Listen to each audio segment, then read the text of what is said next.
데이비드 휴메의 공자 흠모와 도덕 정치 철학인데, 앞에서 셰프스베리 유나 허치슨과 다르게 데이비드 휴메는 상당히 명확하게 공자의 이름을 언급하고 또 그 사상도 계속해서 언급하고, 또 공자로부터만 배우는 게 아니라 중국 자체의 정치체제로부터도 많이 배우는 이야기를 한다. 스스로 언급하지 않았더라도 암암리에 중국을 뻔따라서 하는 그런 이야기들도 많이 있어요.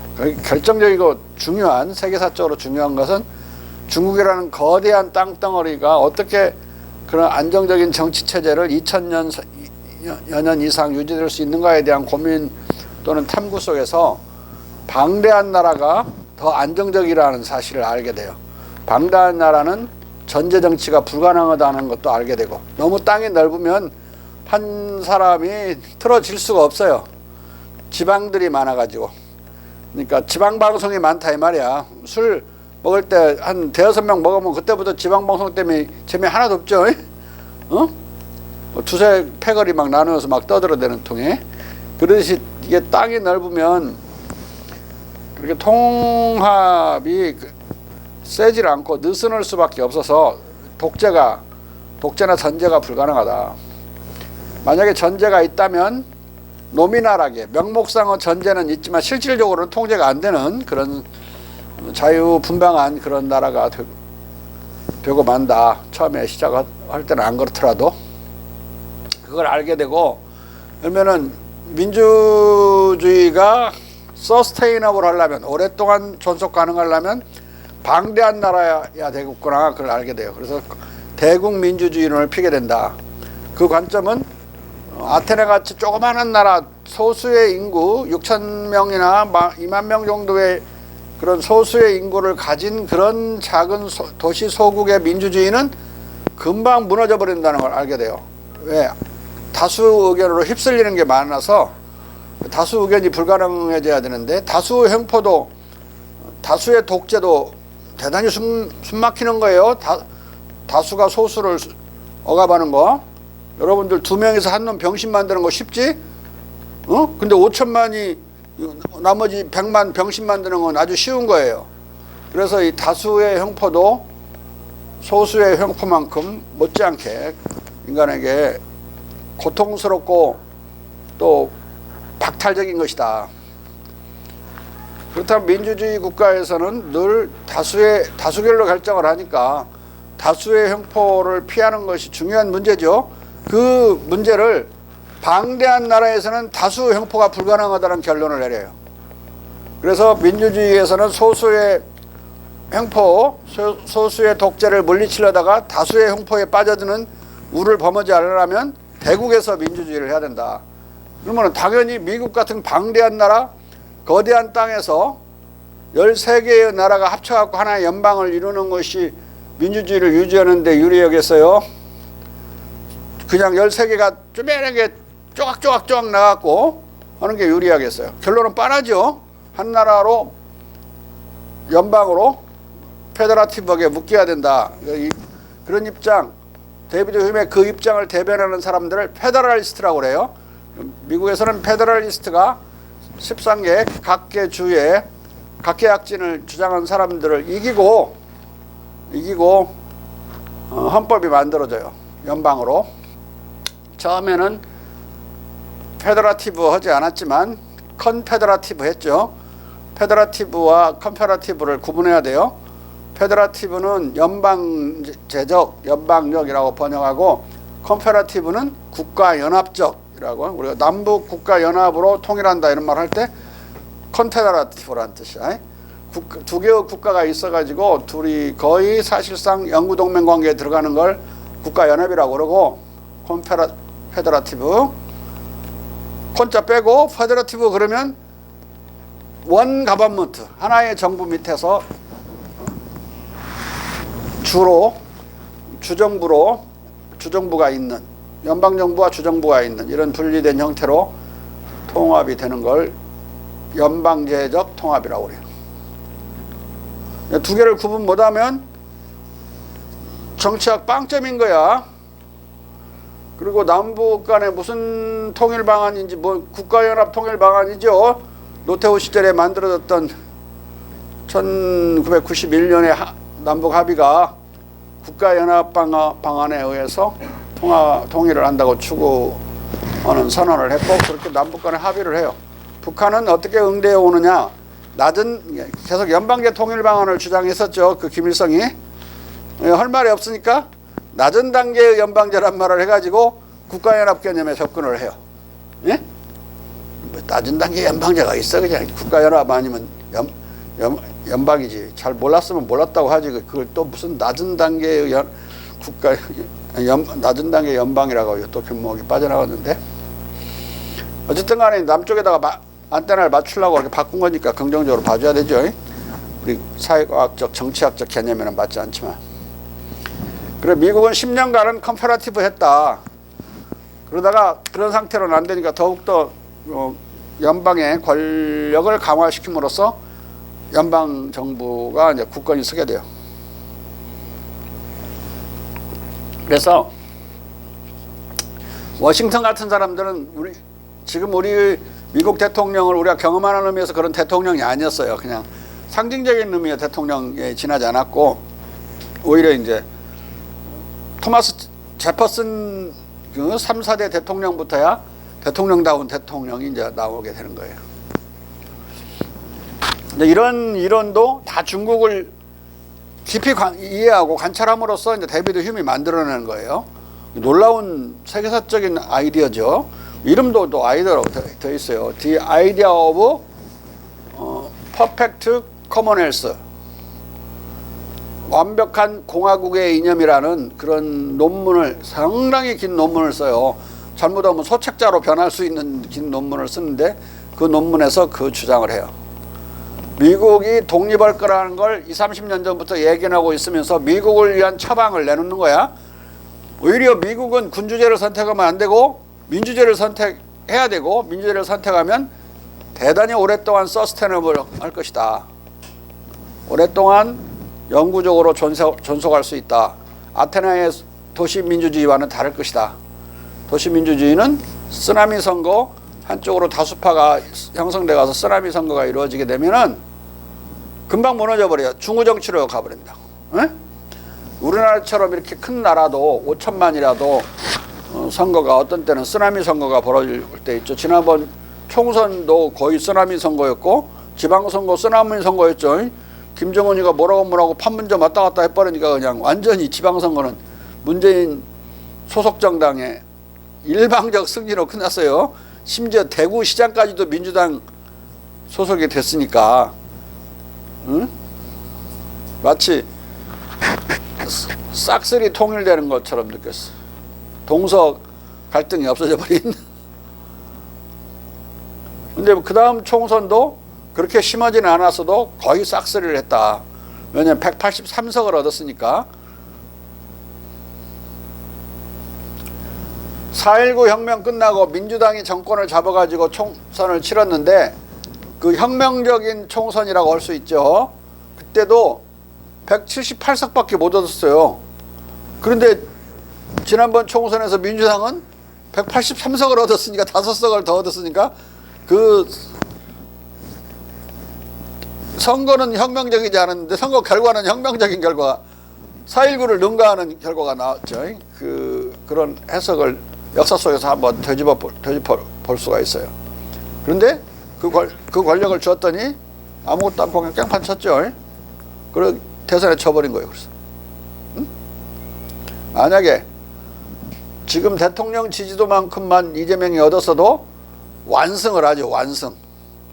대통령 지지도보다도 7, 8% 적게 얻었어요.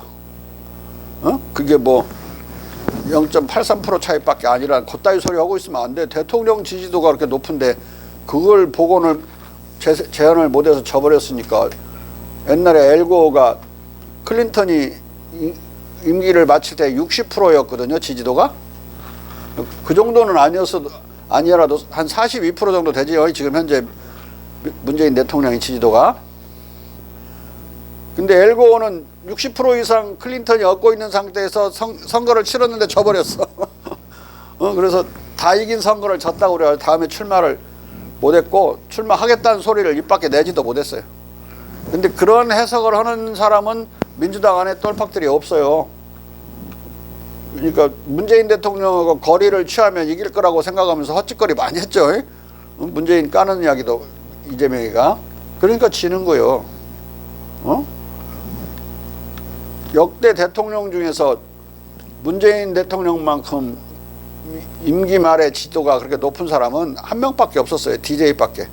DJ가 한 60% 나왔거든요. 아들 3명의 위기를, 감옥 가는 위기를 극복하고 나서. 그 다음은 문재인 대통령이 많이 얻었다고. 최고 적게 얻은 게 YS 8%. 임기 말 지지도가 8%야. 나머지들은 대부분 감옥 가거나 총 맞아 죽었지, 임기 말에. 그러니까 이재명의 선거 패배는 아슬아슬한 패배가 아니라 대참패라고 해석을 해야 돼요. 멍청한 새끼들이 모여서 엉뚱한 소리만 하고 있더라고. 정치학적 시각이 없는 거죠. 한마디로 그 선거 결과를 보는. 이율로 안 그래? 맞습니다. 가서 뭐 헛소리 하면 그래. 대통령 지지도만 얻었어도 완승이다. 응? 예. 대통령 지지도는 100%에서 42%란 말이야. 근데 79% 선거 참여율인가? 70 몇 프로냐? 그걸로 환산하면 거의 53% 정도 돼요. 지지도가. 대통령 지지도가. 그대로 얻었으면 53%인데 윤석열을 못 이겼어. 48%. 그 0.83을 못 따라잡는단 말이야. 한 6, 7% 이상으로 앞질러서 이긴다고. 윤석열을. 대통령만큼도 못 얻어놓고는 엉뚱한 소리를 찾고 아슬아슬 졌다고. 아슬아슬 지는 거 있어. 아슬아슬 이긴 쪽에서 하면 모를까. 아슬아슬 한 표도 줘도 지는 건데. 김대중 대통령은 1.6%밖에 못 이겼어. 밑대랑은 0.6% 이겼어. 0.6%. 윤석열보다도 못 이겼어.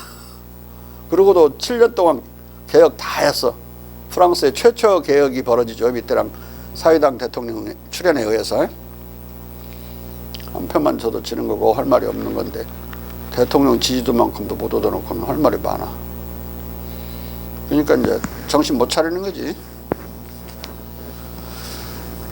또 서울시장 선거할 때 대통령 까면서 부동산 갖고 까면서 선거 치르면 또 져요. 부동산만 고치면 되지 다른 것도 못 온 것처럼 막 해버리는 경우에는. 국민의 대다수는 5년 동안 북한에서 포 한 발 안 쏘고 총 한 발 남한을 향해서 쏘지 않은 걸 다행으로 여기고 있고, 그 경제정책은 뒤지게 못했는데 문재인 대통령이. 그럼에도 불구하고 총알 날라와가지고 주식시장 무너지면 무슨 경제 잘 되나?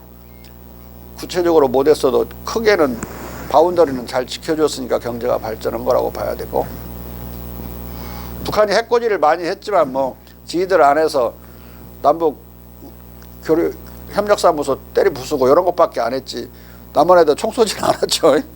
근데 박근혜 때, 이명박 때 계속 그냥 우리 젊은이들 죽고, 천안함 사건 나고 연평 포격 사건 나고 막 그랬잖아요. 그럼 얼마나 불안해져. 경제가 막 휘청휘청하고 주식시장은 하루아침에 무너져 버리고 그 여파가 한 달 이상 가는데, 예? 그런 일이 안 나면 경제는 계속 발전하고 번창한다고. 그것만 잘 지켜줘도 좋은 거예요. 물론 문재인 대통령처럼 그렇게 굽신거리지 않고 좀 더 떳떳하게 했으면 더 좋겠지만, 그렇게 못 오면 굽신거리서라도 평화를 사는 거야. 평화는 돈 주고 못 사는 거니까. 형제간에 싸우면서 막 서로 자존심만 세우면 뒤지게 싸우지 뭐 결과가 나는 거 있어.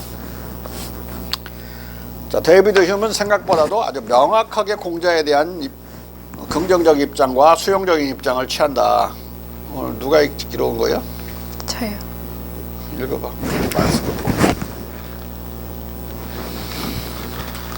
1014페이지요. 데이비드 휴메의 공자 흠모와 도덕 정치 철학. 크게 뭐 저녁 안 먹었어? 아니요, 먹었어요. 데이비드 휴메과 아담 스미스에 대한 공맹의 영향은 그들의 도덕 철학에서 정치, 경제 철학에 이르기까지 광범하게 미쳤다. 그들의 도덕 철학에 대한 공맹의 영향을 이해하기 위해 여기서 공맹의 사단 칠정론을 소개할 필요는 없을 것이다. 공맹의 사단 칠정론은 이미 널리 알려져 있기 때문이다. 그러나 그들의 정치, 경제 철학에 대한 공맹의 구체적 영향은 공맹과 사마천의 자유교역, 시장경제론과 양민국가론을 먼저 잘 알지 못하면 이해할 수 없다. 근데 잘 아는 사람도 없어요. 공자 그러면 맨 도덕론만 가르친지 알지 공맹이 그런 정치 경제학이 있는지를 몰라. 골라 읽으니까. 자. 공맹과 사마천의 자유교역, 시장경제, 양민국가론과 전 근대 극동의 경제정책사는 극동의 사상계에도 잘 알려져 있지 않거나 아주 잘못 알려져 있기 때문이다. 따라서 흉과 아담 스미스의 경제이론과 공맹 사마천의 연관성을 깊이 이해하기 위해서는 공자철학과 서구 계몽주의의 기원에서 상론된 공자 맹자와 사마천 엽적 구준, 황종이 등의 시장경제론과 복지국가론을 거듭 참조해야 할 것이다. 데이비드 휴메의 공자 흠모와 중국 예찬. 공자 철학과 중국 문화에 대한 선호가 지배하는 18세기 영국의 시대 상황 속에서 데이비드 휴메는 공자와 중국에 대한 정보, 지식을 알게 모르게 자주 접했고 공자 철학과 중국의 정치 문화를 구체적으로 알고 있었다. 그가 공자 철학과 중국 문화를 접할 경로는 다양했다. 그는 라틴어와 프랑스어에 등했고 이탈리아어를 배웠으며 1734년, 1737년 사이 3년 동안 프랑스 앙주의 랭과 라플라시에 체류하면서 인성론의 초고를 썼고 1747년, 1748년 오스트리아 비인과 이탈리아 튜린에서 그리고 프랑스 파리에서 외교관으로 생활했기 때문이다. 휴메 중국 예찬. 공자 철학은 휴미 젊은 시절에 쓴 인성론의 경험론적 인식이론과 도덕 감정론, 그리고 그의 국가론과 자유교역론 등에 어떤 식으로든 영향을 미쳤을 것으로 보인다. 공자 철학에 관한 그의 지식의 출처는 퍼체스의 퍼체스, 그의 순례 여행, 마테오 리치와 니콜라 트리고의 중국인들 사이에서의 기독교 포교, 버튼의 우울증의 해부, 쿠플레 인토르케타 헤트르리히 루지몽 공역의 중국 철학자 공자, 르콩트의 중국의 현재 상태에 대한 신비망록, 크리스티안 볼프의 중국인의 실천 철학에 대한 연설, 게오르그 빌핑어의 고대 중국의 도덕과 정치의 교리적 이념, 디알드의 중국 통사 등으로 추정된다. 이 책들은 휴미 젊은 시절의 주저인 인성론과 그가 처음으로 공자를 직접 언급하는 평론, 미신과 광신을 쓰기 전에 라틴어로 출판되고 차례로 영역된 책들이다. 미신과 광신은 기독교적인 미신과 기독교적인 광신을 두 개 다 다룬 거예요. 그런데 기독교적인 미신이 더 나쁜 것으로 보고 더 악랄한 걸로 봐요. 기독교적인 광신은 막 그 철로 역정처럼 하늘나라 가야 되는 것을 목표로 현세적인 생활 자체를 다 접어버리고 예루살렘을 향해서 무슨 필그림을 떠나자 막 이런 식으로 살아가는 사람들인데, 번연이나 이런 사람들 철로역정이라는 책도 쓰고 그랬죠. 그럼 광신은 몇 년 하다가 지그들이 짜부라들하고 지쳐서 통상적인 정서로 돌아온다고 그래요. 근데 이 미신은 주로 카톨릭 성직자들이 자꾸 이걸 부채질하고 자꾸 이거 키우기 때문에 마치 무슨 번개 한번 치면 하느님이 노한 것이냐 막 성경책 관련 구절 인용해야 되고 막 그러면서 백성들을 공포에 떨게 만들고, 그래서 그들을 지배하는 그런 미신이기 때문에 미신을 자꾸 주입시키는 거죠, 성직자들이. 더 나쁘다고 그래, 끈질기고. 그러니까 이 사람은 마인드도 반카톨릭적이죠, 아무래도. 아마 거꾸로 말했을 거야. 카톨릭들은 광신이 더 나쁘다고. 사람들 얼마나 많이 죽이냐, 광신도가. 자. 휴문 이 책들을 영국에서 구해 읽었을 수도 있고 중국의 정보가 넘쳐나던 프랑스에서 구해 읽었을 수도 있었을 것이다. 그 이후에도 중국에 대한 휴무의 관심이 지속되었음은 1752년에 쓴 화폐에 관하여에서 다음과 같이 중국의 막강한 위력을 말하는 데서 알 수 있다.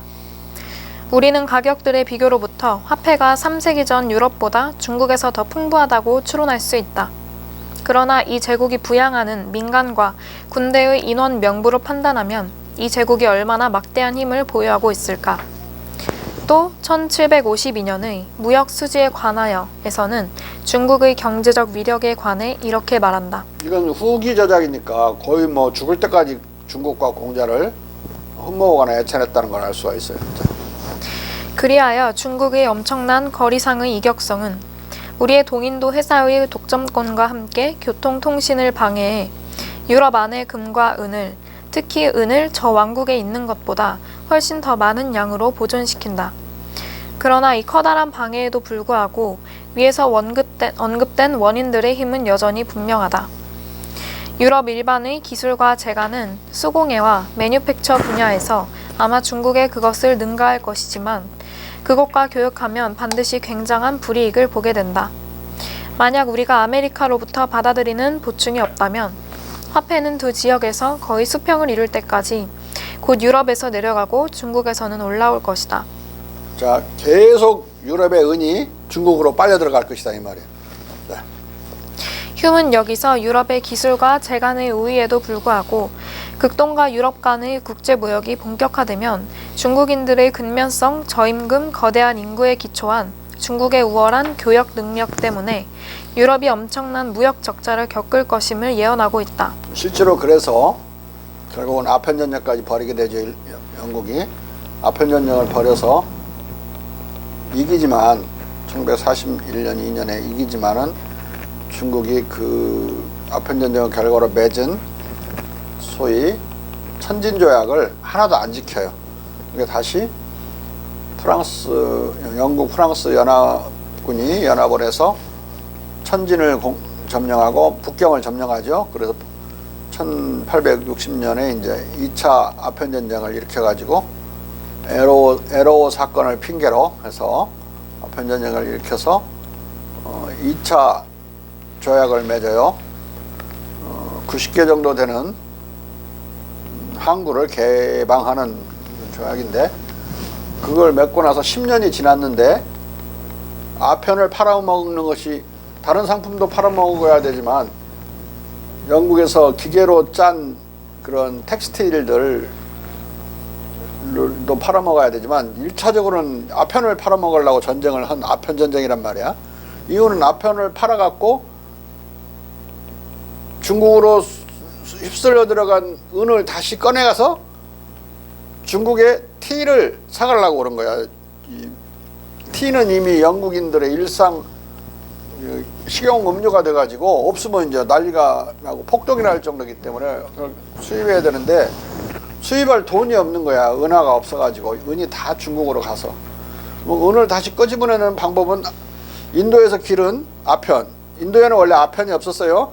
중국에서 아편을 갖다가 아편을 길러갖고 그걸 이제 팔아가지고 현금화해서 현금은 은이야. 은을 또 벌어들여서 그걸로 이제 다시 차를 사가지고 중국으로부터 이제 영국으로 런던으로 가지고 들어가는 그런 계획인데 그 중국인들이 아편을 다 바다에 빠뜨려 버리고 임칙서가 불질러 버리고 막 그랬죠. 그러니까 전쟁이 났는데 1860년 드디어 2차 아편전쟁을 통해서 맺어진 북경조약에 따라 아편이 무관세로 들어가는 중국 시장에 무관세로 들어가는 그런 불평등 조약이 맺어져요.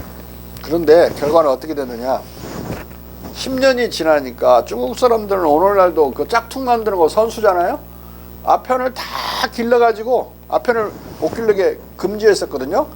약용으로만 쓰고 일반적으로 그걸 향유하지 못하게 중국은 오랫동안 해왔는데 이놈들이 그런다면 그냥 길러라라고 허용을 하게 되니까 중국인들이 아편값이 비싸니까 마구 아편을 길러서 10년이 지났을 때 아편이 수입이 하나도 안 돼요. 영국 아편이 하나도 수입이 안 되고 거꾸로 중국 아편이 수출되는 사태가 벌어져. 아편 전쟁은 100% 확실히 실패한 거죠. 그 전쟁 목적을 달성할 수 없는 상황이 됐어요. 사람들은 아편 전쟁에 졌다는 생각만 하지 오히려 아편 전쟁으로 인하여 10년 뒤에는 그 아편 전쟁의 주요 목적인 아편과 관련해서는 어떤 일이 일어난지를 아는 사람이 별로 없어요. 그따위 식으로 세계사를 공부하면 맨날 극동은 지기만 하고 중국은 깨지기만 하고 우리는 덩달아 깨지고 이런 것만 아는 거예요. 전혀 거꾸로 역사는 그 다음부터는 진행됐다. 하나도 못 팔아먹어. 중국 시장에서. 중국 시장에서 아편만 못 팔아먹는 게 아니라 중국 시장에 말했던 그런 면화 제품이나 기타 그런 텍스틸들 있죠?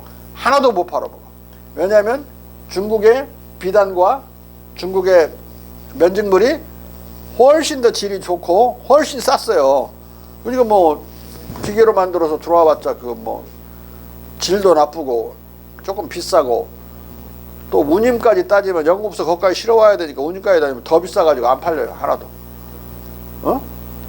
마치 북경제각을 맺을 때 영국 사령관이 연합군 사령관이 장담을 했어요. 이 조약이 맺어지고 나면 중국은 90개 이상의 항구가 개방되기 때문에 중국의 내부 시장까지 이제 침투해서 영국의 리버풀이나 글래스고에 누적되어 있는 그런 면직물이 공장 이제 기계로 만들어진 면직물이 이제 하나도 누적되어 있지 않고 중국에서 싹 소모될 거라고 막 장담을 하거든요. 그러고 대서특필을 해요. 런던에 있는 신문들이. 근데 실제로 하나도 안 팔려가지고 그 연합군 사령관 사기꾼 됐죠. 응? 무지하게 혼나요. 자. 중국인은 일당 3.5펜스에 일하고 아주 근면하다.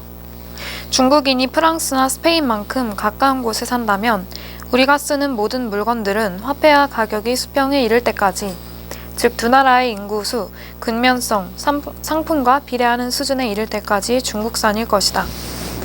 이와 같이 완전히 중국산이 중국이 우리 옆에 있다면 중국산이 유럽을 휩쓸어 볼 것이다 이런 뜻이야. 어? 이와 같이 휴는 40, 50대에도 중국의 근면성, 인구수 등에 대한 면밀한 관찰을 계속 견지하며 중국의 경제적 위력에 대해 예찬하고 있다. 40, 50대면 아주 늙은 거예요. 그 당시에는요. 63세인가 7세인가 죽거든요. 이 사람이. 그러니까 마지막까지 계속 관찰하고 있었던 거죠.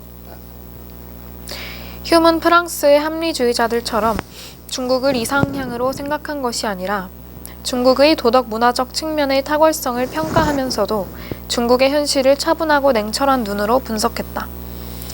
그의 중국 이해는 물론 빗나간 것도 있지만 그의 분석은 빗나간 경우에도 깊은 통찰을 담고 있다.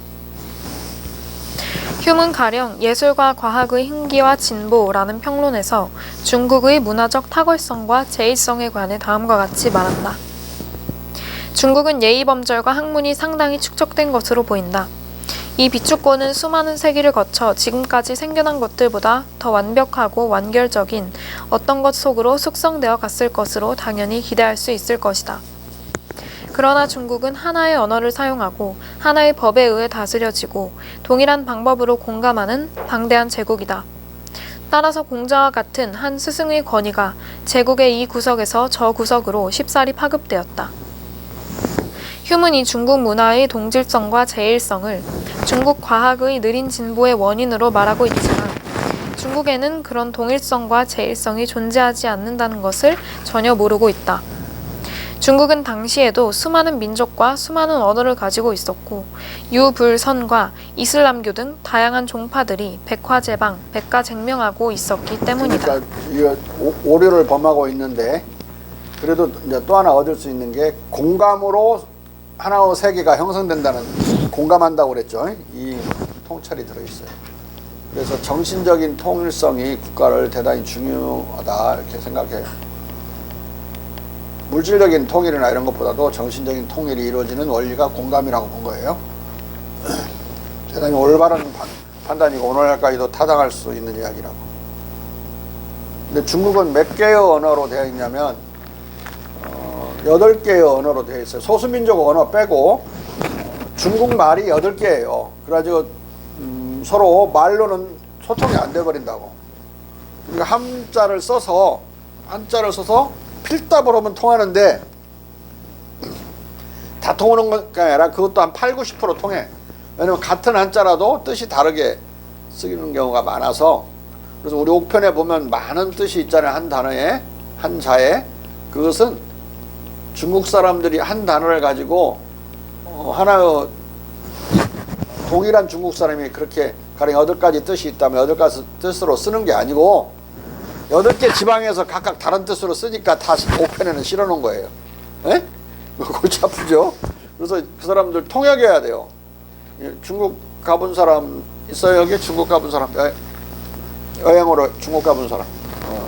중국 가보면 호텔에 텔레비전 보면 어떻게 돼 있죠? 자막이 나오죠, 자막? 표준 발음을 못 알아듣는 동네가 전국에 어마어마하게 많으니까 밑에 자막, 글자를 보면 이제 뜻이 그래도 8, 90% 통하니까 자막으로 처리한다. 자기 나라 말을 자막 보고 알아야 되니까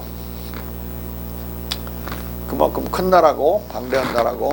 그런데 나머지 소수민족은 아예 다른 말을 쓰니까 완전한 외국어죠. 우리 거기 조선족의 조선어 또는 위구르족의 그들의 언어, 위구르어 모르죠 전혀. 진짜로 그건 통역해야 되는 거. 한자로 표현도 안 돼 그런 것도. 훗날 흉은 자신의 또 다른 논고 국민성에 관하여에서 중국 국민의 제일성의 원인이 중국의 역사적, 정신적 유구성에 있다고 말한다. 우리는 아주 광대한 국가가 수많은 세기에 걸쳐 확립되어 온 곳에서 이 국가가 제국 전체로 국민성을 퍼뜨리고 모든 부문마다의 유사한 행동 양식을 전달한다고 말할 수 있다. 그러므로 중국인들은 저 방대한 영역의 상이한 부문들에서 공기와 기후가 아주 대단한 변화를 나타낼지라도 상상할 수 있는 최대의 제일성을 지닌다. 이건 누구를 향해서 하는 말이냐면 반대해서 하는 말이냐면 몽테스키오를 공격하면서 하는 말이에요.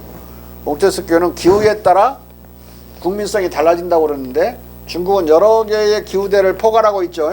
남쪽은 아열대고 중간 정도는 온대지방이고 북쪽은 냉대지방이란 말이에요. 그리고 동서는 이쪽은 해양성 기후고 저쪽으로는 고비사막에 가까운 사막성 기후고 이렇게 기후대가 다른데도 불구하고 하나의 공자 철학, 유교 사상으로 이렇게 살아가는 거, 인간의 공감 능력을 발휘해서 살아가는 것이다. 그래서 정신적인 것으로 국민성이 결정되지 풍토 결정이 아니라는 말을 하려고 한 거예요. 근데 너무나 근데 이 경우도 오버하는 측면이 있어요. 인간은 이 풍토의 성격은 풍토는 인간의 DNA에 이게 침착되는 경우에는 인간의 기질로 나타난다. 타고난 기질이 있는 거예요.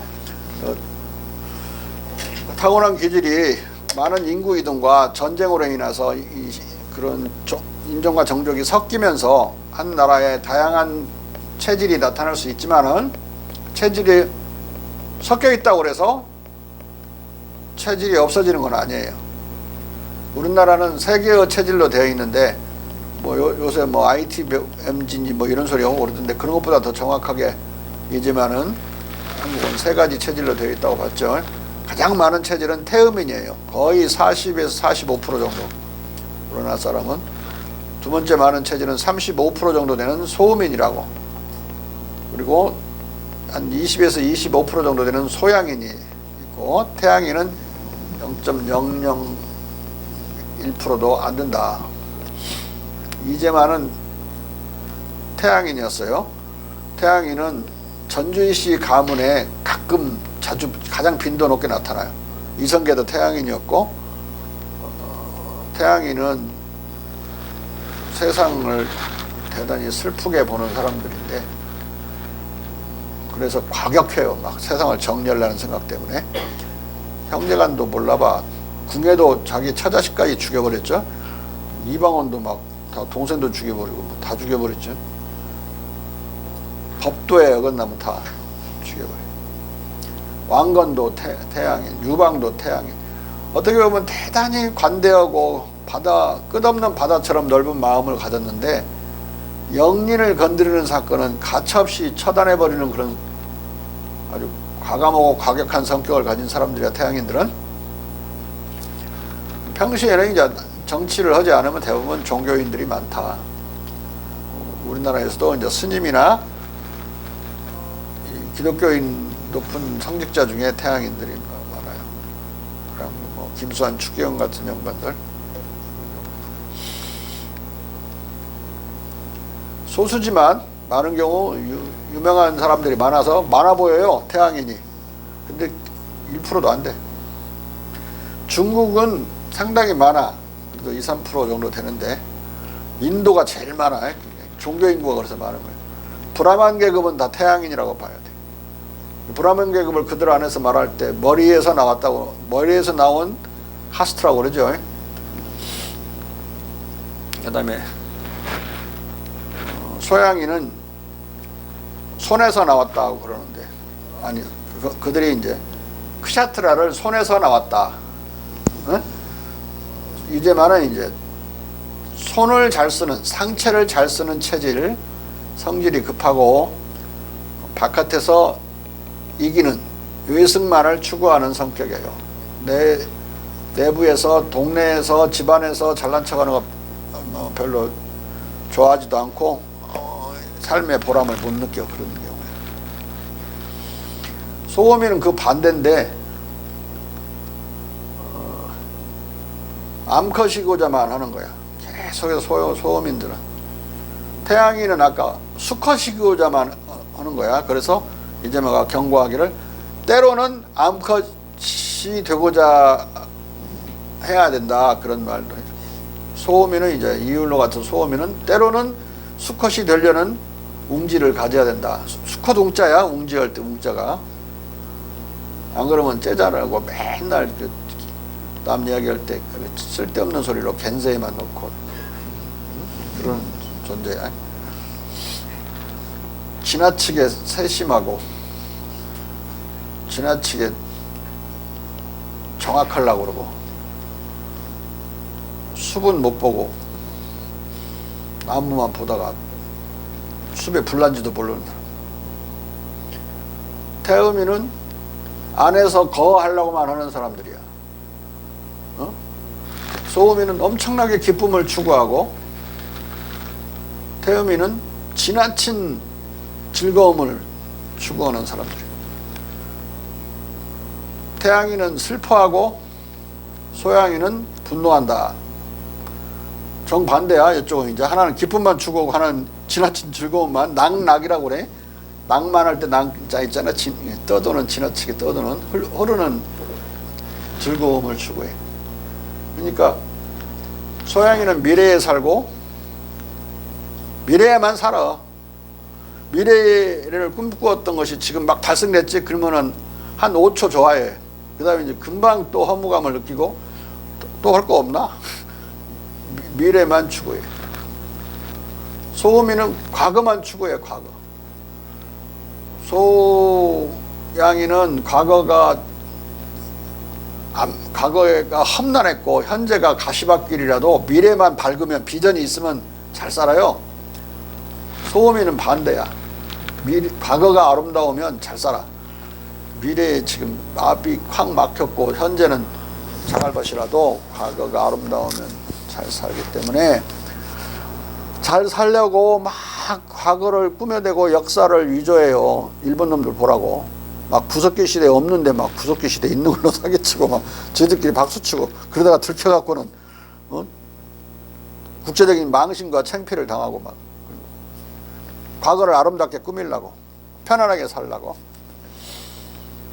태음이는 현재가 즐거우면 모든 게 다 좋아. 미래가 암담해도 과거가 험난했어도 현재 좋으면 끊임없이 미래는 어떻게 되겠지? 어떻게 잘 되겠지? 이런 식으로 생각을 하는 사람들은 다 태음인들이다. 안에만 거하려고 그러고 바깥에서 승리를 추구하지 않는다. 태음인은 그런 사람이 우리나라에 40에서 45%. 늘 은근한 걸 추구하는 거죠. 은큼했던 게 은큼하고, 우리말로 은큼하단 말이 두 가지 뜻이 있어요. 은큼하다는 것은 실속 있다는 뜻도 있고 좋은 뜻이지. 그건 다른 좀 나쁘게는 남 모르는 어떤 계책을 흉책을 갖고 있는 두 가지가 다 있어요. 태음이들 대신 자기의 속마음을 깊이 감추기 때문에 성공한 경제인들은 거의 90% 이상이 태음인들이에요. 돈 잘 버는 사람들. 태음인은 구두쇠고 소음인은 수전노다. 구두쇠는 자기 걸 아껴 쓰는 사람이고, 가급적이면 잘 소모하지 않으려고. 수전노는 남을 피해를 주더라도 자기 이익을 추구하는 것을 수전노라고 그래요. 프랑스나 미국에서는 공화국의 적으로 보죠. 스크루지 할아버지 이런 거 어렸을 때부터 영국 사람들 맨날 배워요. 그 수전노. 못바상 은하의 수전노라는 프랑스 공화국 적으로 수전노를 소설을 썼죠. 응? 자유평등 박애심이 부족한 자는 공화국의 적이라고 봤어요. 그래서 이 수전노를 구두쇠까지는 봐주는데 수전노는 이제 안 봐주려고 그랬었어. 베니스 상인 같은 자.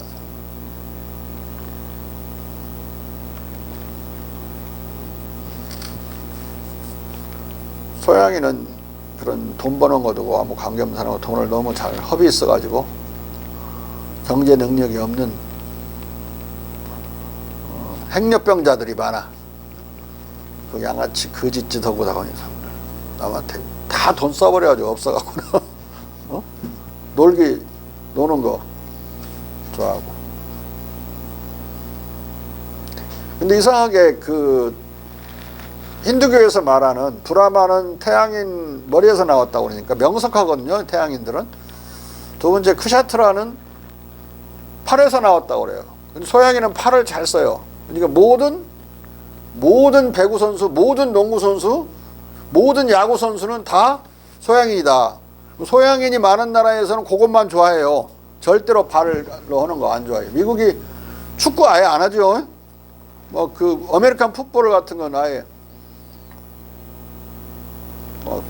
공을 손으로 들고 뛰는 그런 걸 할 정도로.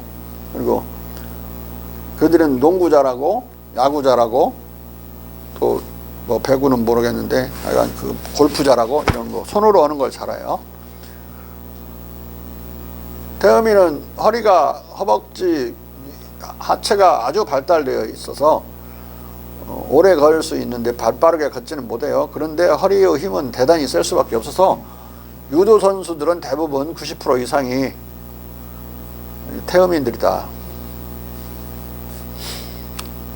그런데 이제 소음인은 발이 엄청나게 강인하고 빠르고 발달돼 있어요. 그래서 엄청 잘 걷고 잘 뛰고. 그래서 소음인이 많은 나라는 축구를 잘해요. 축구. 프랑스 같이 소양인이 많은 나라는 그림을 잘 그리지만 축구를 못하고, 이 프랑스에서 무슨 유명한 축구 선수는 지단 뭐 이런 사람들은 전부 아랍 출신이거나 아프리카 출신이야. 앙리도 아프리카 출신이죠. 흑인. 지단은 저 알제리인가 거기 출신이라고. 이 이슬람 세계는 거의 소음인의 세계예요. 돼지고기를 못 먹게 하고, 돼지고기를 우리나라 소음인도 돼지고기 먹으면 서너 끼를 연속해서 먹지 못해요. 소음인들은 2끼 이상 먹으면 아플 수가 있어. 배탈 날 수가 있다. 한 끼까지는 맛있게 먹을 수 있어도. 이렇게 다른 이유는 풍토 때문에 다른 거예요. 근데 어떤 이유에서는 막 섞여서 살게 된 거죠. 응? 돼지고기를 못 먹는 소음인은 아무래도 유목민족이었을 가능성이 커요. 유목민족은 돼지같이 어디다가 그 우를 만들어 놓고 돼지를 키울 수가 없죠. 계속 이동해야 되니까. 그러니까 또 이동할 때도 발도 발달돼서 잘 이동하고. 그러니까 소음인은 그런 광대한 초원에서 이동하면서 살았을 것이라고 봐야 되고, 소양인은 강과 호수와 초원이 같이 있는 해안에서 태어난 걸로 봐야 된다. 왜냐하면 정주에서 돼지고기를 먹으니까 돼지고기만 소양인에게 좋고 나머지 고기 별로 안 좋아요. 근데 생선은 다 좋아. 태음이는 모든 고기가 다 좋아. 완전히 그냥 농꾼 출신인 거죠. 농사로 다 정주해서 동물도 이동하지 않는 동물들, 소도 그냥 거기다 그 말도 안 길러요. 완전한 농민들은 말도 안 길러. 말은 제주도산을 길르지. 소 길러, 소하고 돼지하고 닭하고 막 이런 거 이동하지 않는 거. 정주 원예 농법을 하고 있는 그런 땅에서, 그것이 알맞은 땅에서 태음인이 만들어졌다고 봐야 돼요. 소양인은 유목민족이고 태양인은 어디에도 속하지 않고 무슨 산에서 도나 닦던 사람들이라고 봐야 돼. 정신이 조금 이상해가지고. 극소수죠, 극소수. 이 체질이 풍토에 의해서 결정이 된 거예요. 그것은 풍토에 의해서 체질이 결정돼 있다는 것은 칸트도 인정하는 거고 이제마다 똑같이 인정하는 거예요. 근데 하나도 인정하지 않고 이렇게 공감으로만 결정됐다고 그러면 이것도 문제인 거예요. 또 모조리 풍토로만 되어 있고 체질을 보지 못하고, 그래서 또 막 인구 이동을 통해서 체질들이 섞이는 걸 생각하지 못하면 다체질 국가를 상상을 못하죠.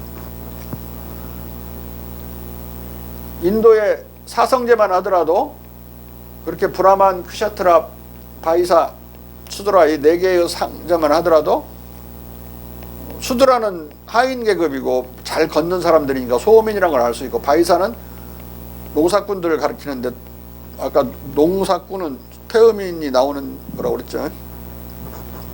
크샤트라는 장군들이에요. 손으로 말 타고 싸우는 사람들이라고. 네? 보병이면은 발이 발달되니까 그 하인들을 쓰겠지, 소호민을.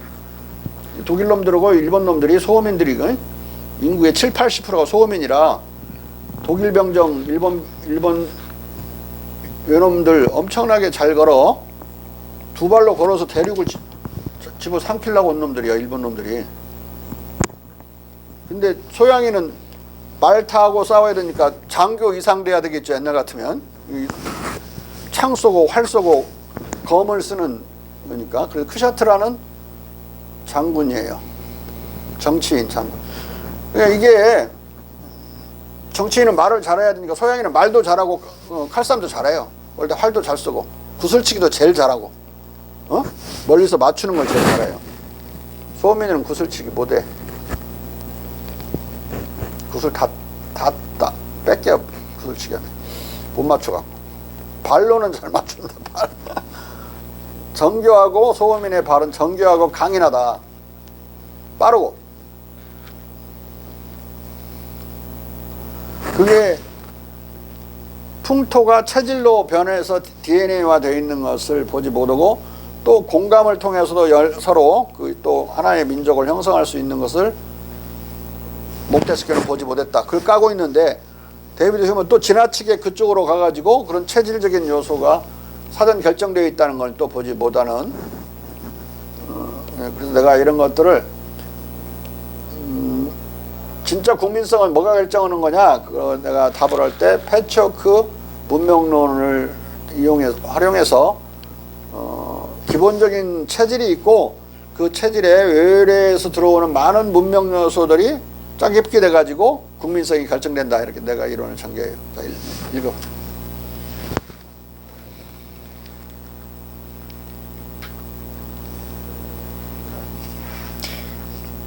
여기서 휴문 몽테스키웨가 법의 정신에서 말한 풍토 기후 결정론과 상반된 입장을 피력하고 있다.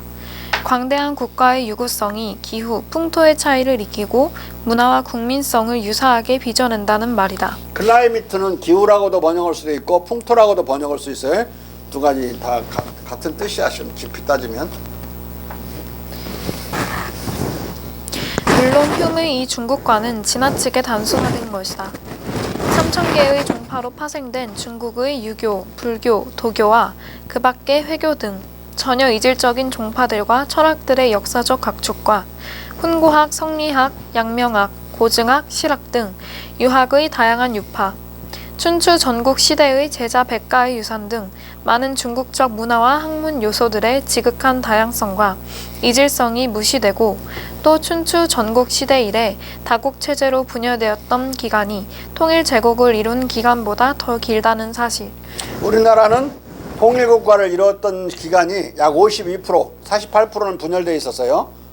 중국보다는 낫지. 통일성이 더 많지. 중국은 오히려 분열된 기간이 더 많아요. 자. 중국인의 혁명성.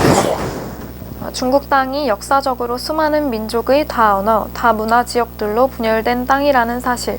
중국인의 혁명성, 잦은 혁명과 잦은 왕조 교체. 이로 말미암은 중국 왕조 특유의 단명성, 길어야 300여 년, 짧으면 15년 등이 모두 무시되고 있기 때문이다. 300년이라고 하는 것도 전한, 후한 이런 식을 합쳐갖고 또 북송, 남송 합쳐서 이렇게 300년이지 각각은 망해버렸기 때문에 거기서 도망 나온 어떤 핏줄 하나가 송나라 핏줄이 나중에 고종으로서 남송을 만들고 그러니까 완전히 뭐 반개가 왕이 되는 거니까 새로운 왕조가 쓴 건데 똑같이 송의 전통을 이어가려고 하는 의지가 있기 때문에 다 송나라로 보고 전한 후한도 실은 완전히 다른 한 나라인데 연결해서 봐도 그때 300년이고 각각도 보면 한 140년밖에 안 돼요. 120년, 140년. 그리고 짧으면 신나라 왕망의 신나라 그 진시황의 그 왕국을 찬탈했던 진시황의 왕국을 찬탈했나? 한나라 아니 진시황인가? 찬탈했던 것은 14년 반 걸려요. 그리고 진시황의 통일국가도 14년 반밖에 안 가고 또 태평천국도 한 14년. 응? 짧으면 이렇게 15년 안팎에 끝나버리는 왕조들 또 많다. 응? 자. 그럼에도 휴문 당시 사정을 감안할 때 비교적 균형 잡힌 중국관을 갖춘 셈이다.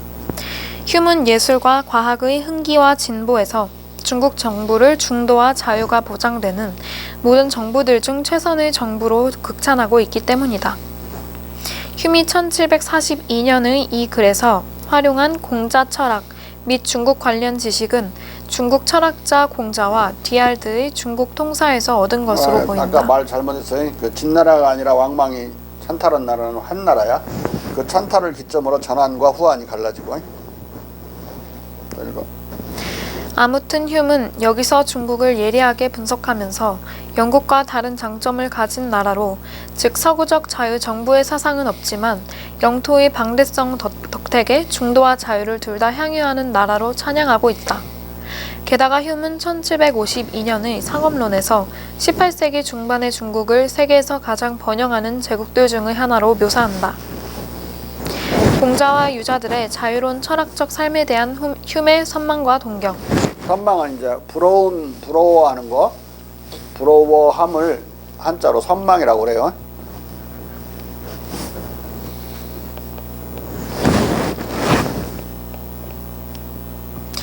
앞서 보듯이 중국 예창과 나란히 휴문 중국 제국의 이 구석에서 저 구석으로 쉽사리 파급된 공자의 권위의 존재를 인정하고 있다.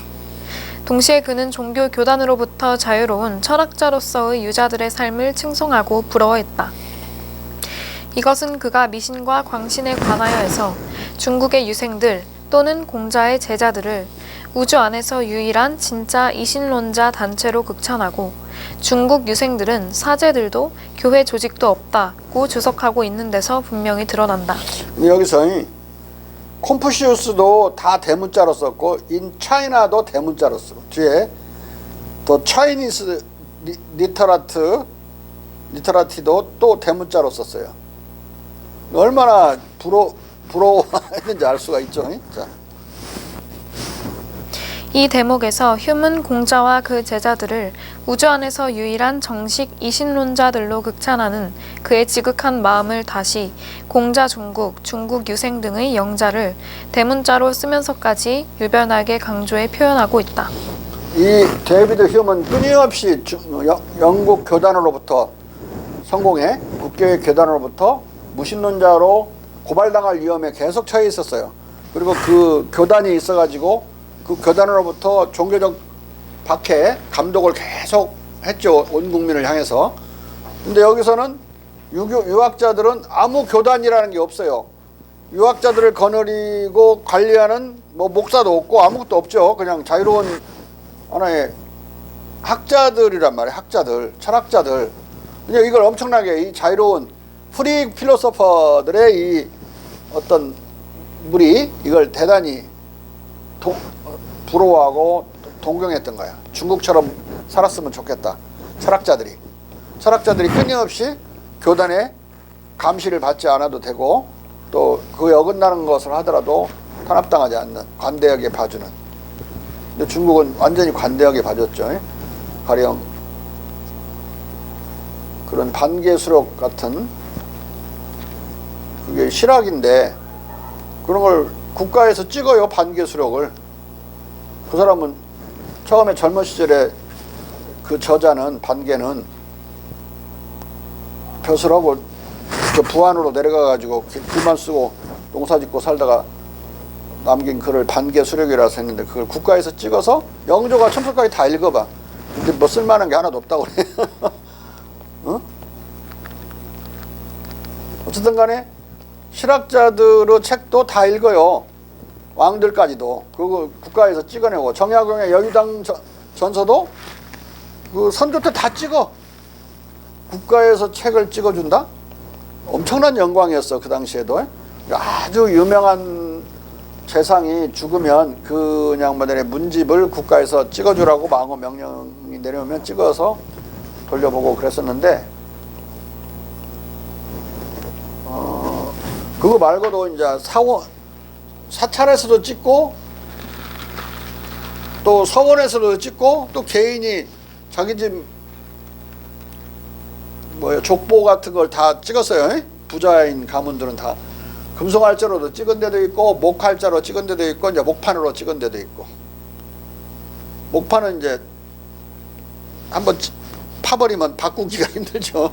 근데 이제 금속알짜는 뒷부분만 자꾸 바꾸고 늘려갈 수가 있어서 좋았는데 심지어 금속알짜는 한자로 약 10만 개 이상의 글자가 있어야 되거든요.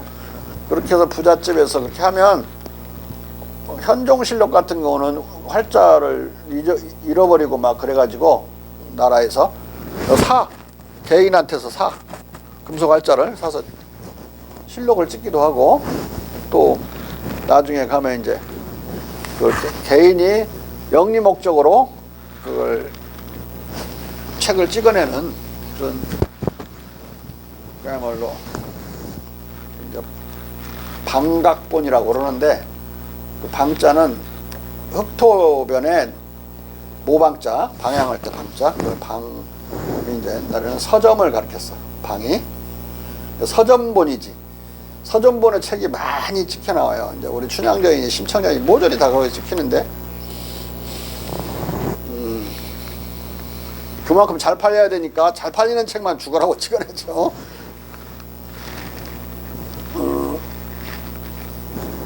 1909년경에 베스트셀러를 보니까 소설이던데 심청전, 흥부전 막 이런 것이 베스트셀러야. 그러니까 나라가 아직 망하기 전에 있을 때. 그러니까 그러면 찍으면 돈을 벌었으니까 많이 찍어냈죠. 16세기부터 그 방각본을 나오는데 내가는 방각본이란 말을 잘 안 쓰려고 그래. 일본 놈이 만든 말이거든요. 방인본이라고 쓴다. 이유는 방각은 새기는 거니까 나무로만 새기는 목판분만을 연상시키잖아요. 근데 이 서점에서 찍어낸 책에는 물론 목판본이 주로 됐지만은 활자본도 있었어요. 활자본도 있었기 때문에 그건 새기는 게 아니라 지어 부어야 되니까 주자거든요. 금속활자로 찍는 까지 다 포함해서 찍어내는 것만 공통되지 하나는 새겨서 찍어내고 하나는 지어 부어서 찍어내니까 다르죠. 찍어내는 것만 같아서 방인본이라고 나는 그렇게 개념 정립을 했다. 서점에서 찍어낸 책. 네? 그 책이 엄청나게 또 많이 나와요. 그런데 그런 마당에 나라에서 누구 책의 문집을 찍어내준다? 그건 엄청난 영광인 거예요. 벌써 찍어내는 데가 한 4-5군데 정도 되잖아요. 나라, 정부에서 이제 주자소가 찍어내든 뭐 예관에서 찍어내든 사찰, 사원, 개인 부자, 그다음에 이렇게 5군데서 찍어내는데 거기서 나라에서 찍어내면 뭐 얼마나 영광이겠어요. 한 사람의 책이나 문집을 오늘날도 나라에서 찍어내준다면 좋겠네. 영광이겠네. 자. 당시 영국에서도 공자 철학은 기독교를 탈피하고도 능히 도덕적 시민적 삶을 살 수 있게 하는 진정한 합리적 자연 종교로 받아들여졌기 때문에 이처럼 휴문 공자의 제자들을 미신과 광신으로부터 자유롭고 사제와 교회 조직 및 이들의 독단적 억압으로부터 자유로운 우주 안의 유일한 정규적 이신론자 단체로 극찬한 것이다. 이것은 휴미 공자 철학의 탁월성을 전적으로 인정하고 종교, 사상, 학문의 자유를 만끽하는 중국 선비들의 자유로운 삶을 선망했음을 뜻한다. 이런 정신 속에서 탄생한 휴의 도덕 철학은 중국의 도덕 철학처럼 매우 세속적이었다.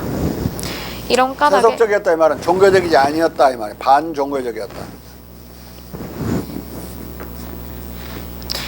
이런 까닭에 18세기 후반까지도 교단은 휴을 무신론자로 몰아 처벌하려고 줄곧 별렀다. 근데 못해요. 끝내. 죽어버려. 휴미.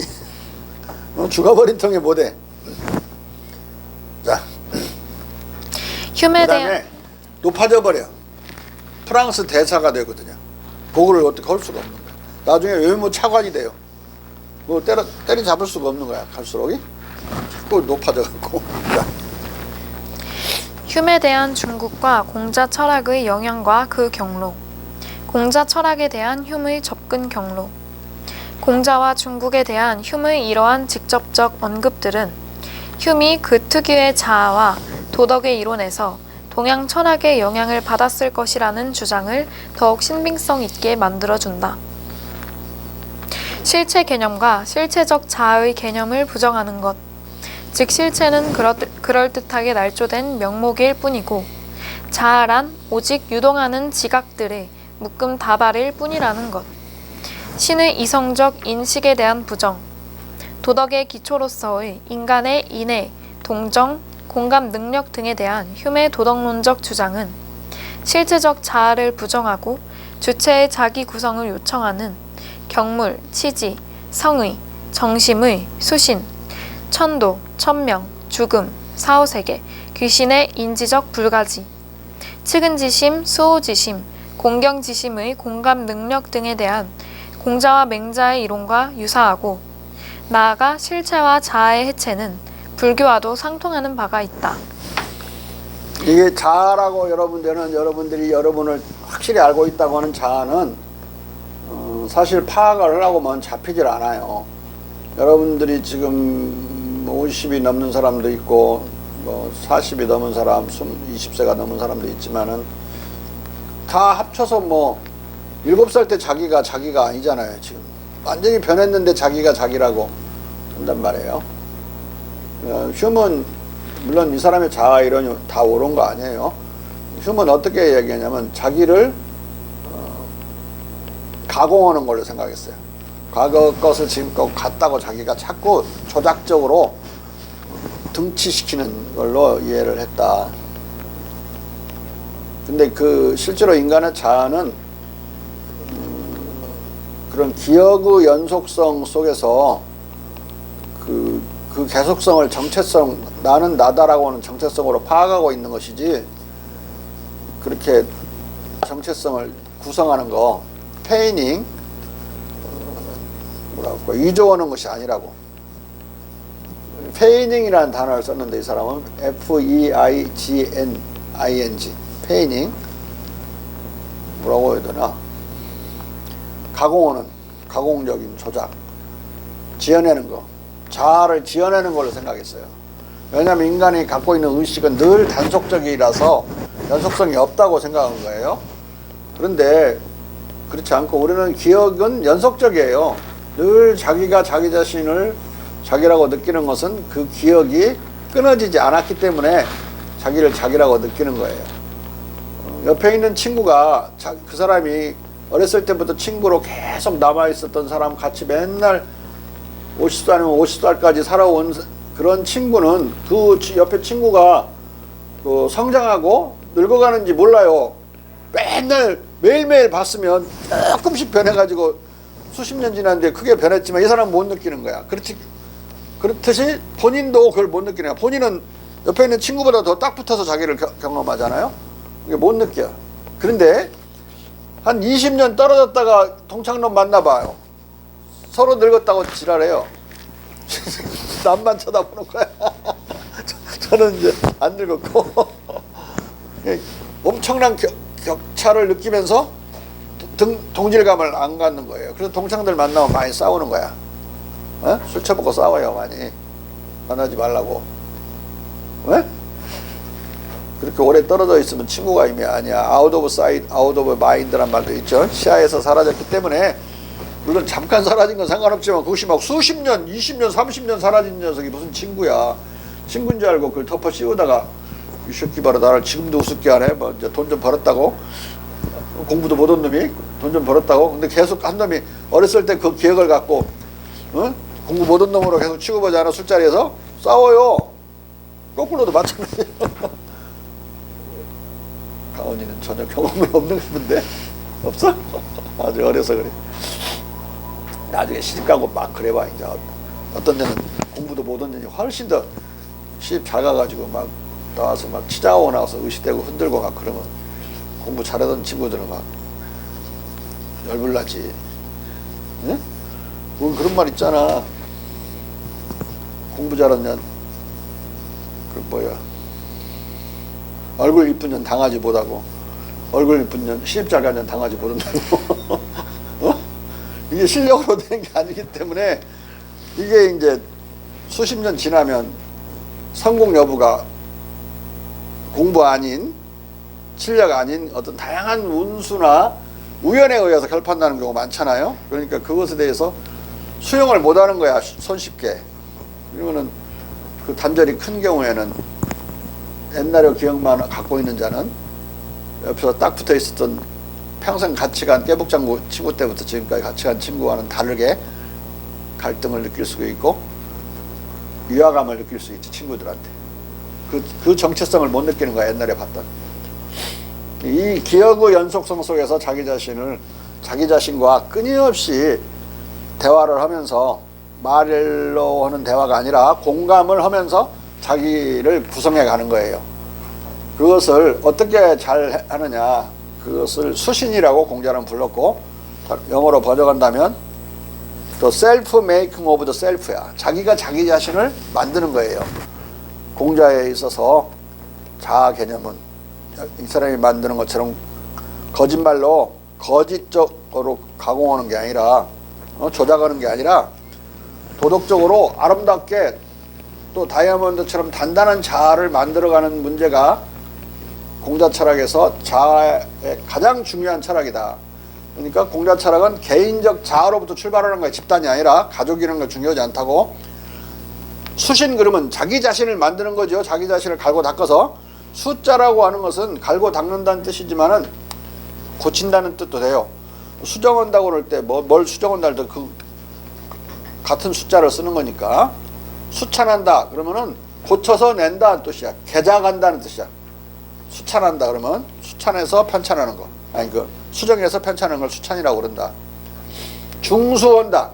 어떤 건물을 중수한다는 것은 다시 중간에 거듭되게 다시 고쳐 짓는 걸 중수라고 그래. 에? 뭐 무슨 정자 중수비 시골 가면 그런 거 많이 있죠. 그러니까 이 수는 끊임없이 자기를 고쳐가는 거야. 갈고 닦는다는 이야기는 끊임없이 다듬어서 좋게 고치는 거야. 개선해 가는 거. 그렇게 해서 자아가 만들어지는 거라고. 자아를 거짓으로 만드는 게 아니라 진실되게 만들어가는 거야. 그 점에서 흉과 공자는 다른 이야기를 하고 있는 거야. 만든다는 점에서는 같을지 몰라도 진실되게 도덕적으로 만들어가는 거다고 그냥 날조하는 거고 페이닝은 날조라고 번역하면 되겠네. 자기 날조론이야 그 사람은. 그런 올바른 건 아니다. 바르게 파악한 건 아니야. 공자를 이해하려고 했는데 뭔가 가시가 놓쳐있게 잘못 이해를 하고 있는 거야. 자. 불교와 휴메 유사 관계에 대한 논의는 이 책의 본래적 논의를 벗어나므로 여기서는 공맹과의 연관성에 주목한다. 휴은 앞서 시사했듯이 당시 공자 철학과 중국 문화에 관한 서적이 쏟아져 나오고 이에 대한 논의가 풍미하던 시대적 정황상 다양한 경로로 공자 철학을 접했을 것이다. 그런데 이러한 일반적 추상적 정황 증거 외에 좀 더 구체적인 정황 증거도 추적할 수 있다. 정황상의 구체적 경로는 세 가지다. 하나는 1734년, 37년 사이 3년 동안 프랑스 앙주의 렌과 라플레시에 체류하면서 인성론 지필에 몰두하는 동안 접한 서적과 예수의 신부들을 통해 공자와 중국을 알게 된 경로다. 다른 하나는 케네로부터 아담 스미스를 거쳐 휴메에 이르는 경로이고, 세 번째는 라이프니츠에서 피에르 벨을 거쳐 휴메에 이르는 경로다. 첫째, 휴은 라플레시에 있는 동안 새로운 책과 사람들을 만났다. 17세기 초 데카르트와 17세기 말 요하심 부베가 다니기도 했던 예수의 소속 요하힘 부베라고 읽으면 독일말로 읽는 거고, 요하심 부베라고 읽으면 불어야. 이 사람 프랑스 사람이야. 예수의 소속 라플레시 학교는 4만 권의 장서를 소장하고 있었다. 휴은 이 학교 도서관을 전적으로 활용했고, 외국인이라면 놀라서 들여다볼 것으로 보이는 저서들을 읽었다. 또한 휴은 여기서 상당한 재능과 학식을 가진 예수의 신부들을 사귀게 되었다. 당시 예수의 신부들은 대부분이 공자 철학과 중국 문화를 프랑스에 소개하고 이에 대한 논의를 일으키는 중심 인물들이었다. 또한 그리스 철학을 공자 철학과 비교하며 그리스 철학의 우위를 선언한, 아무튼 공자 철학을 나름대로 잘 아는 프랑스와 페넬롱 대주교와도 직간접으로 접촉하려고 했던 정황이 있다. 페넬롱은 공자와 소크라테스라는 가장 긴 대화가 들어있는 죽은 자들의 대화를 출판했었다. 휴은 라플레시에서 페넬롱과 만나기 위해 의식적 노력을 했다. 휴의 경험론적 인식론에 큰 영향을 미친 스코틀랜드 동양인 램지는 당시 페넬롱의 열성적 제자였는데, 한 에든버러 외과 의사가 당시 중국 서간이라는 글을 쓰고 있던 램지에게 휴을 잠재적 번역자로 추천했다. 여기서 이 램지는 어떤 중요한 경험과학적 원리를 명쾌하게 해명한 사람이냐면, 내일 해가 뜨느냐 안 뜨느냐 이런 문제에서 그것을 의심한 사람은 아무도 없다고 빵세에서 파스칼이 그렇게 말했지만, 그걸 의심하는 사람 많아요. 내일에 오늘처럼 이렇게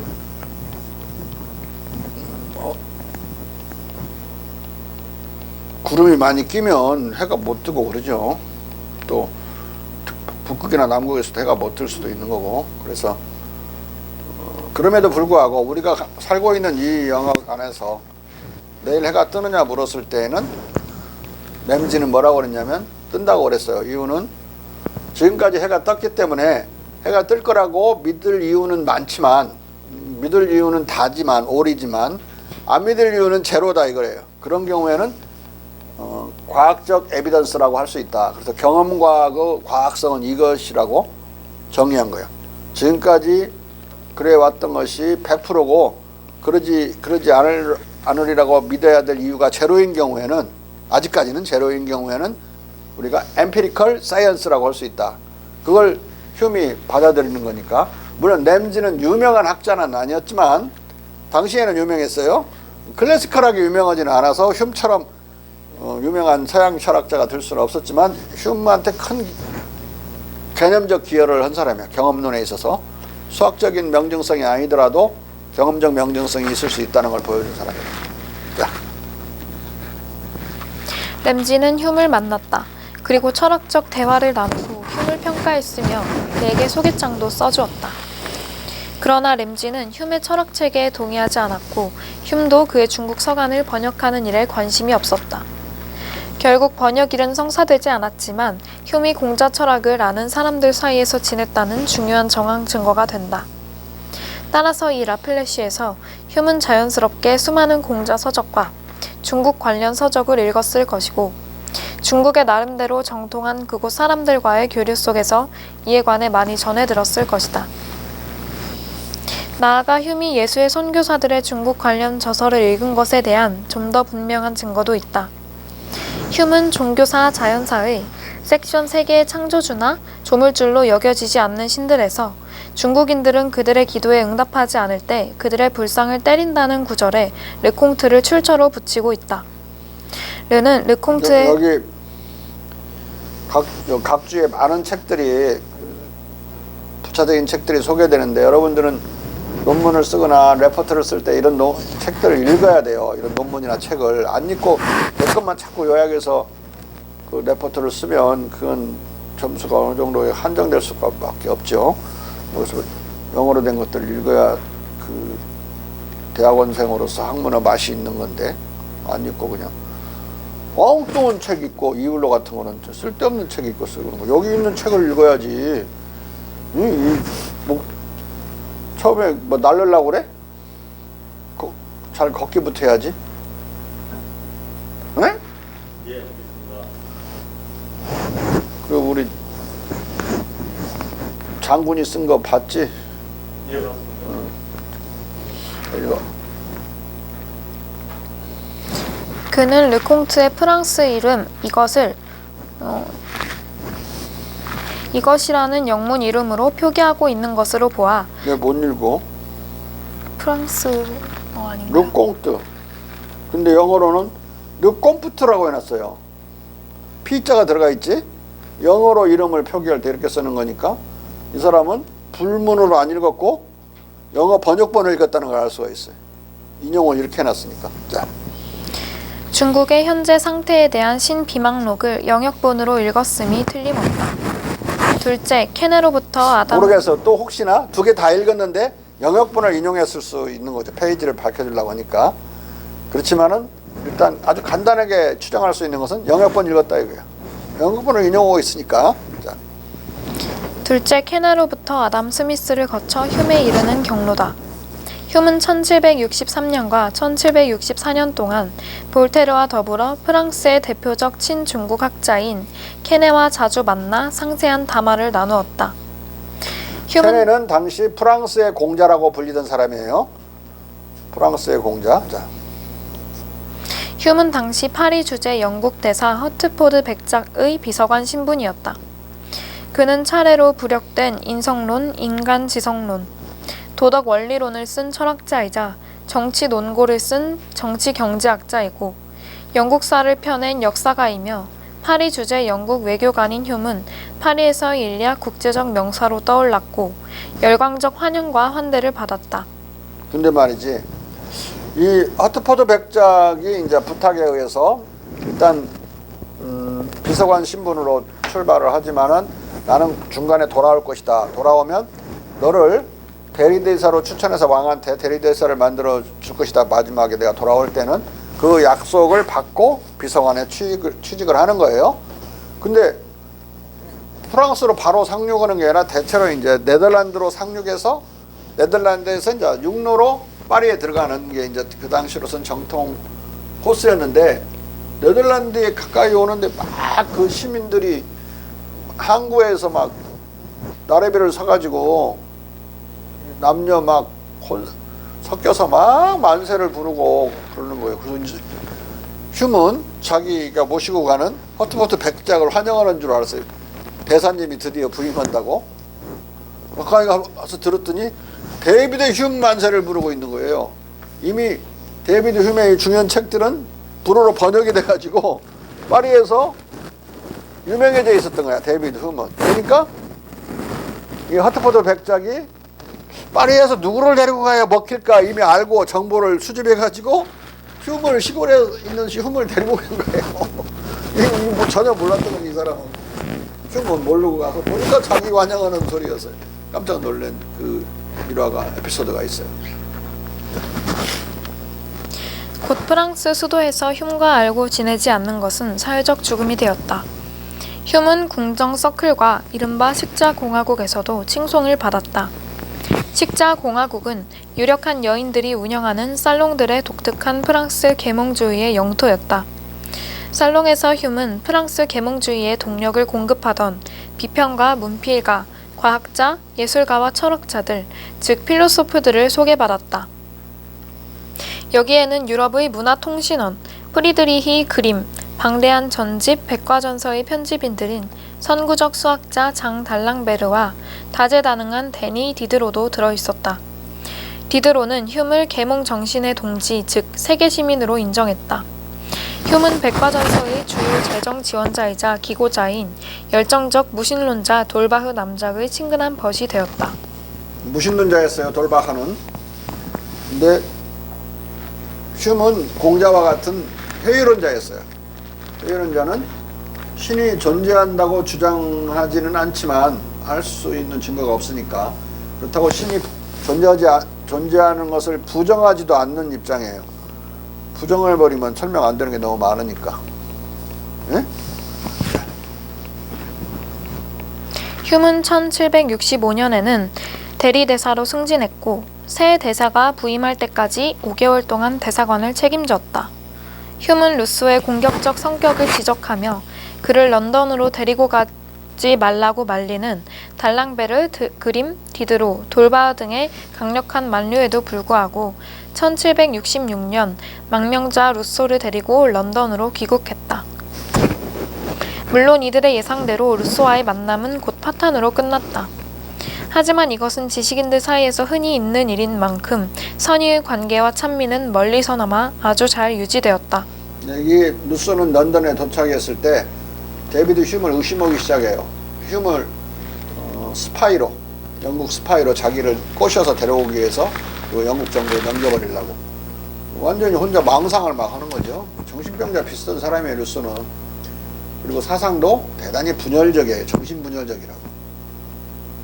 나중에 할 시간이 없어서 프랑스 계몽주의 책 읽어보세요. 그러면 루소가 상당히 길게 다뤄져 있는데 공자에 대해서도 완전히 두 가지 말을 한 입으로 두 말을 계속해요.